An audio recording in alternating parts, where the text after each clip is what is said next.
Traditionally, I think we think of communication as a means to the end, right? So it's what gets us donors, volunteers, so forth.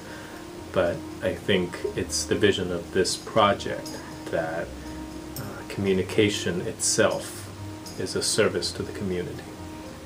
It is the goal of the Something Worth Giving project to create a kind of network or alliance where in addition to using communication as just a tool for fundraising or for advocacy or for advertising about any particular organization, this alliance is focused on using communication as a fundamental tool to connect the community, to create a connected, cohesive community that gives to children and youth in a sustainable way.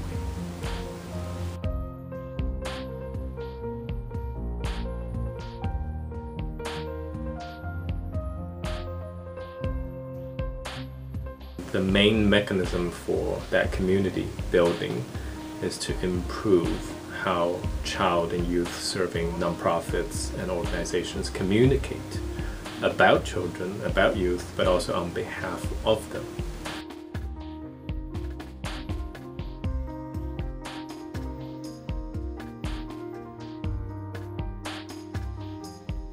I think what's unique about the Something Worth Giving project compared to most other efforts that works on communication is that the Something Worth Giving project tries to bring together two things. They usually don't come together. One is what works in communication, which comes from the sciences about how people make decisions, how people understand information. Two is what works in child development.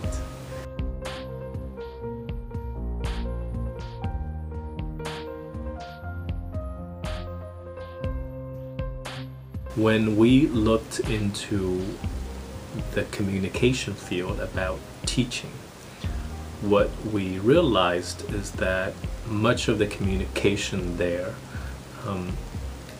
insufficiently convey what makes teaching work. We tend to, for example, take on the superstar heroic teacher framework.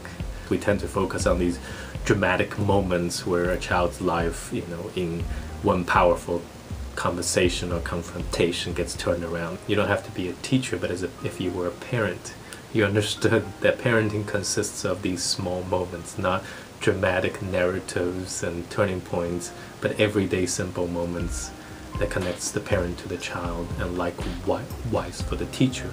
So that if we tell the teacher's story, I think in that way we create a more connected community to think about teaching not as the heroic efforts of extraordinary superstars, but the unbelievably persistent, consistent efforts of very ordinary people that do this every day.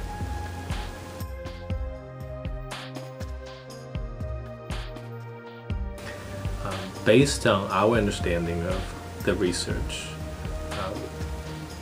it comes down to finding answers to three very practical questions in everything that we communicate. The three questions simply are: how do we help people care about something? How do we give people hope that the thing they care about has a solution, whether in short term or in long term? And three, how do we ask in a way to help people feel like they have something worth giving? So that is the care, hope, something worth giving framework that we use throughout the project. And in our workshops for nonprofits, in our training of communication professionals, even in our efforts to connect students, undergraduate and graduate students in the field of design communication to nonprofit causes, I think we consistently try to get across this set of three simple questions. How do you help people care? How do you give people a sense of hope? And how do you help people to find something worth giving about themselves to the community that they live in.